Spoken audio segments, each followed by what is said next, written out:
The time is ticking, right? So start, build, answers are not hard to find. The goal is to always find the way out. Never start anything as a solo. If you fail, it's okay. Guys, we are in the same ship. No matter what, we're just gonna succeed. Gamarjoba, ladies and gentlemen. Welcome to the episode number 3 of Entrepreneur's Diary podcast. Today, I'm gonna be your host. I'm Valerian Gegidze, entrepreneur and angel investor. Today, my guest is my good friend, Guri Koiava. He is a serial entrepreneur, founder of many amazing startups, communities, and what's most important, first Georgian angel investor club. Guri, how are you? Good, Vako. Thanks for inviting me to your podcast. Thanks for coming, man. Yeah, happy to be here. Yeah, Guri, I know a lot of stuff about you, and we have done many great projects. And I think you are one of the brightest stars of Georgia and the Caucasus region. No, genuinely. Yeah. That's why I'm always in for everything that you do, when we start. But let's tell to our subscribers and followers what are you doing and how you ended up here where you are today. With pleasure, yeah. So I was studying in Latvia, in Riga, on MBA, BBA before, so business administration basically. So then I felt that I need to come back to my country, and so I worked in all sectors. First was like non-profit organization for youth. Then I worked for government, Ministry of Economy. Then I was doing music festivals in Georgia. I looked at it as a tourist product, so I wanted people to join from all continents, and we managed that. And we actually built a new tourist direction, festival tourism, in one of the really nice region, Anaklia, where never rains. And since then I found myself in the tech and startup communities. Yeah, that's quite a journey. Riga is a good start. Sveiki Latvia. I think that the projects that you have done are really brilliant, starting with the music festival, because that brought probably one of the first wave of international tourists to Georgia who were coming for, rave, listening to good music, and basically launching the whole new resort from nowhere, which was a nice success. I don't know how they're doing it right now, but I was looking quite closely when you were there. And I also remember a lot of interesting events that you have done. Guri, now, like last 3 years, when you started Axel, Georgian Angel Investor Network, a lot of stuff changed. So you created the first case when Georgian entrepreneurs and investors co-invested in a syndicate in companies they didn't know, because there was no options of getting funding besides bank investments, right, and getting a loan in Georgia. So why did you decide to do this? Like, what was the background story of it? Actually, we thought to start with accelerator, and we did a little research by our own resources and discovered that in 2018 it did not make much sense to start with the accelerator. So we switched to the community building organization, Startup Bureau, which aimed to take all the nice licenses from all around the world. For example, fuck up nights that brings people openly sharing their failure stories in their business, or Pecha Kucha from Tokyo, or Product Tank from London, and a couple of nice hackathons like NASA or Agro Challenge. So all of those were taken by different advanced communities, and those formats unite and bring lots of people. So we systematized our yearly calendar in Startup Bureau and built the stages where we showcased or spotlighted the talents and future or current entrepreneurs. So for 6 years we were non-stoply doing different kind of entrepreneurial events. And why events were important or are important? Because each format solves different problems. They bring different communities. It's non-formal education, it's connecting people, it's really nice networking platforms. People find each other. So later on some magic is happening. Like those people know each other, they co-found projects or they find employer or whatever. Like this is a nice process, so we never stopped. We were doing those projects, and we found some supporters of this process in all sectors: private sector, international donor organizations, or the government. And we united those sectors and said that, hey, dears, this is the important direction to invest your time and resources, so help us to build the startup community. So it worked. And the largest gap we saw later in 3 years was that, okay, we see now lots of entrepreneurs are on the market, they build really nice projects, and who is investing in them? No one. So that's it. yeah, so there is a little culture of angel investing, like individual investors were existing here and there, mostly in the United States, Georgians that were very successful, but not a club that unites tens of angel investors, and not a culture of syndicating everybody's money and direct it to one particular startup or several. So we built the classical business angel network called Axel, which has already a portfolio of almost 20 startups that we have invested, different checks, different amounts. And why it's a nice process? Because syndication brings smart money to the startup, and it also includes mentoring. So this process is happening and is continuing for 3 years, and we are really happy to see some nice startups in our portfolio. And then we discovered that, okay, let's invest abroad, so let's build the cross borders. So we have at the moment one European startup that we have invested, and this year this is a priority to invest in international startups as well. Okay, that's cool. So I actually remember the first day when you started Axel, and I think I was one of the first Yes. angels who joined. Yes, and I called big you. thanks. Well, let's tell to our followers, if they have a startup or an idea, how they can apply and what they can expect from Axel. So how does the stuff work? Yes, so we have structured process digitally. There is a link on website that everyone should apply. Then we have built pre-screening and screening process. So those include inviting entrepreneur for the interview and giving some feedback, checking what their pitch deck looks like. And only after this kind of filtration, we choose and we handpick most prospective ones to come and pitch in front of angel investors. We have meetups every month. Some of them are closed, some of them are public. So you have two solutions. One is that you have members that can invest lots of money in one particular startup, and you don't need to grow your amount of your members. And the second way is that you grow your amount of members, and each of them invest a little bit less, but the syndication works. So our aim is to deliver smart money to the startup as much as they want. Yeah. So if they're saying they need $300,000 to build their product, we have to give them $300,000, right? So it's a normal life cycle, and the entrepreneur is not hungry or running around and searching additional funds. So let's now talk about the topic which nobody talks about, because everybody thinks that, yeah, angel investing is really cool, which is. It's very risky, and mostly people go into angel investing to make money. And the problem, from my understanding, because if you do something for money, you're gonna fail. Well, at least I failed all the time when I wanted to just get money. And for me personally, it's more about learning and building my network.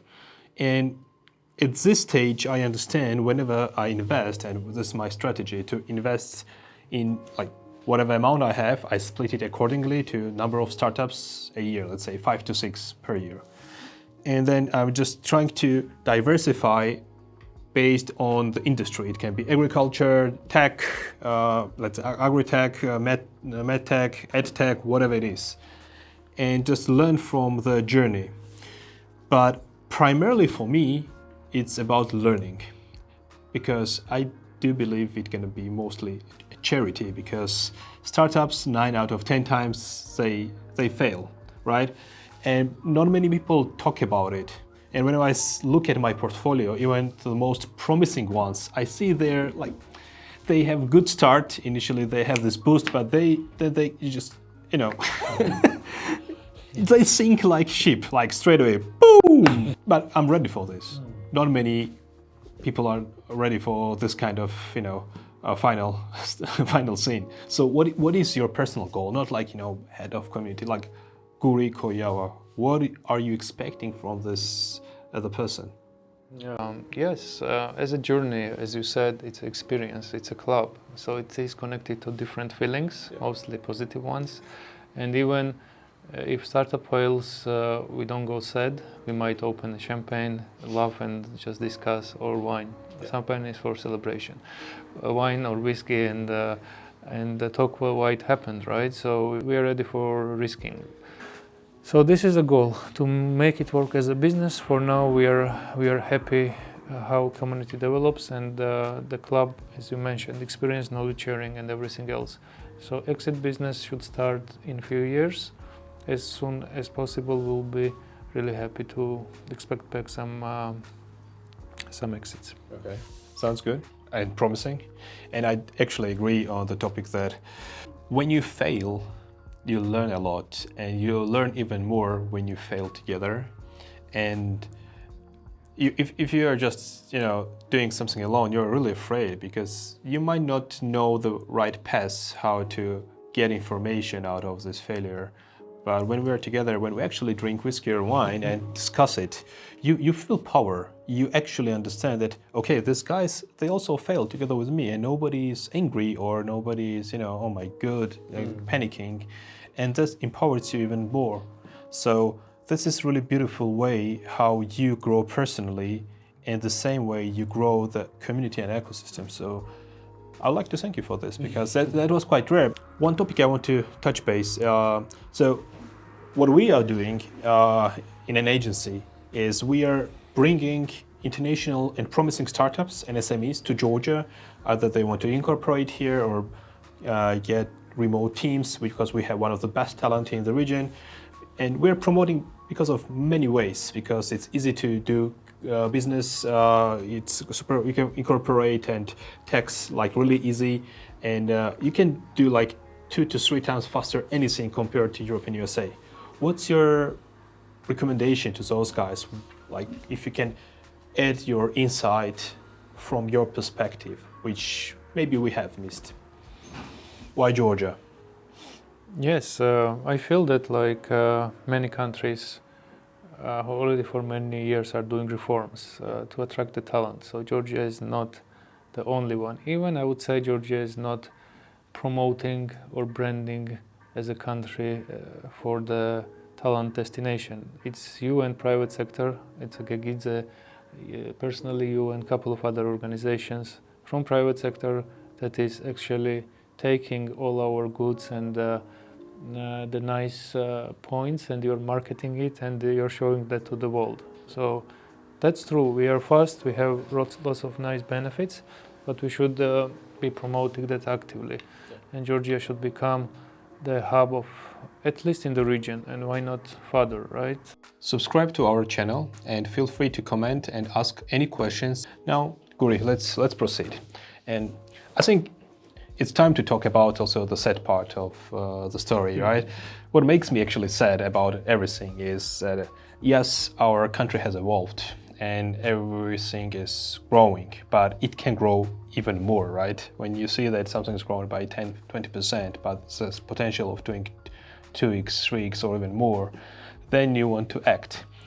And I see a lot of bright minds like you, other angels and other entrepreneurs like us, investing their own money, private money, their resources in order to bring new clients, new interested companies, new investments to the country.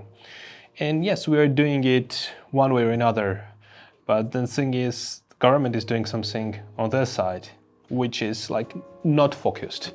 And I've seen that our community has been trying to align this focus and activities through many years. but it never happens. So can you elaborate on this and share your perspective? What can be done better and how can synergy work actually better for us? Sure. The time is ticking, right? So each of us are arriving on this planet maximum for 100 years so far, until tech will prolong our lives. So let's say 100 years. We have each of us to do something, to make an impact, to build something with the value and contribute, right? So at least in our community, it's all about contribution, it's all about making impact, and so on and so on. So what makes the process to speed up?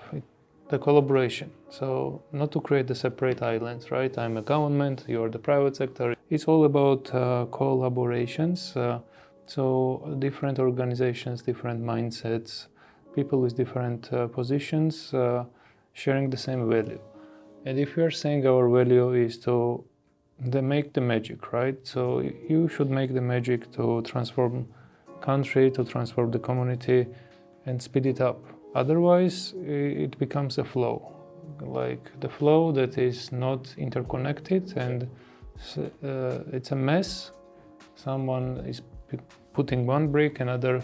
So the construction that we are building is not aligned with everybody's thoughts and mindset. So we should overcome this barrier. I'm missing that. Yeah. I'm missing that somebody, even from government or from different organizations, is calling me, not me calling them, as usually it happens, and saying we should do this, we should transform this, we should work harder, we should meet on Saturday, drink coffee, think about how can we speed up the things, right? So let's be proactive, let's trust each other more. I know that we are all busy, I know that you are super busy, but you're spending your time for giving back. You're spending your time for community building, right? So we need more people like that. If you're not that, become that. It's easy. Transform your brain. Become angel investor in your country. Become a supporter. Here's what I want to tell to our government, private sector, all angel investors, everyone who actually feels that we are one community. Guys, we are in the same ship and we are here all together. It's not like you're in a small little boat. Actually, we're in one country, and the only way to succeed is to unite our power, our resources, and just focus on something. Because this country doesn't start and end with us. We have children and next generations to come, and I want them to grow in a better country, far better than we were growing, right? Yes, a lot of stuff changed, but it can be better. We can become Switzerland of the Caucasus. We can become the next Dubai. Why not? We have everything for this, and the only the only trigger is that we need to unite, right? And we can just, use the structure which Dubai did, right? Because the government said, okay, we have zero tax, and guys, the smaller agencies, consultancies bring companies, and that's what they did.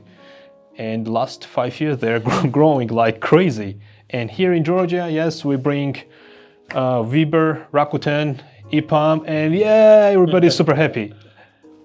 Yes, we are happy, but you can be crazy happy and bring tens of thousands of smaller companies, and that's what matters. This is the future, bringing resources to the country. Nature gave us everything that nature could, and now we, the people and the different minds, should build the ecosystems and the systems inside the economy to make everything simple, smarter, easier, and get the pleasure out of it. I'm into that, man. I'm into that. Okay, I think that we shared most emotional part of what we were thinking about everything in this country. But let's now just quickly touch base the perspective of the early stage founders and startups. So, from your perspective, from your experience, what is crucial part and what actually delivers success and what they need to know from the very beginning of starting the company? That's a nice journey, first of all, as an experience. Depending, is it going to be failed or the founder is going to make the really nice cash cow or be a potential unicorn, be in that competition and actually become one. So it's a nice journey of learning. So everybody that has a nice job or is a student or has a really amazing income per month, me as a community builder and believer in this community, I always advise that, hey guys, start. I don't know how, like everyone, individual team or co-founders, they find their own answers, and those answers are not hard to find, how to start. And then just continue and build. So this is the process that only intellect can help of the individual or the team. Better to have a team. I never start anything as a solo, but mostly I start with at least one co-founder. That was historically. Okay. So start, build, and unlock the things on the way. If you fail, it's okay. It's all about like, I have an idea, call somebody, invite into that idea. This idea can become a project. Build the cash cow, build the unicorn. This is the tech community. That's an experience and a journey. And if you look at it as just a business, then it's hard because you want to predict everything and you won't be able to predict anything, what's going to happen in next 3-5 years, even maybe next month, because everything changes so fast. What is important and crucial from my understanding is that if we start something together, then the goal is to always find the way out together. It's like in a marriage. I mean, in any relationship, marriage is really similar to it. So you start a common project together, family, startup, whatever it is, right? And then you are two co-founders, for example, or, bigger family. It depends on the taste. But the thing is, if something doesn't go well, and it won't, then if you have an option of divorce, you will choose it at some point. But if you don't have it, then you'll try to find the way how not to divorce. And the same is in startup. So if we align that, hey Guri, let's launch another tech startup. No matter what, we're just gonna succeed, whatever it takes. Then we don't discuss, okay, let's divorce. No, it's not an option. So that's the most beautiful journey you can take. And then you need to choose wisely who you do it with. And from my experience, the best startups, they come from people who start business by complementing with the skills of each other, not the best friends, because the core is emotions. And when you add, liabilities on top of emotions, you're mostly fine. But if you have, professionalism and, the skill set, and on top, because of the consistency, because of the way you deliver, respect, you add emotions, then it's a beautiful friendship. And I have this with you, and I have this with my co-founders and other people. And that's the right thing to do. Mm-hmm. So it was a beautiful journey of entrepreneurship. Cheers. Cheers, man. Oh.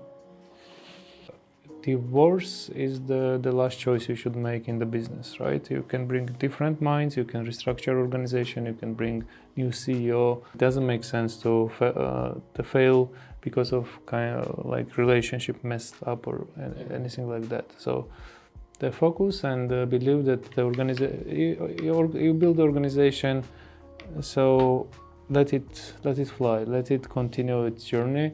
Without you can exit. Yeah, that's the end goal when you have done your job.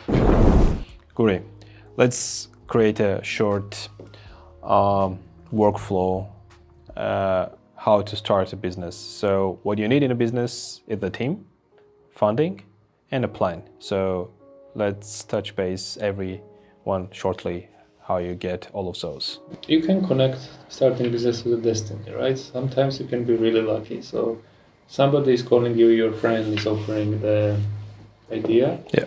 or it can be you that you wake up, you have an idea, and then you have to make a step. You have to take a step, right? So you can check your phone book, your contacts, who is the person that you want to call and share this idea.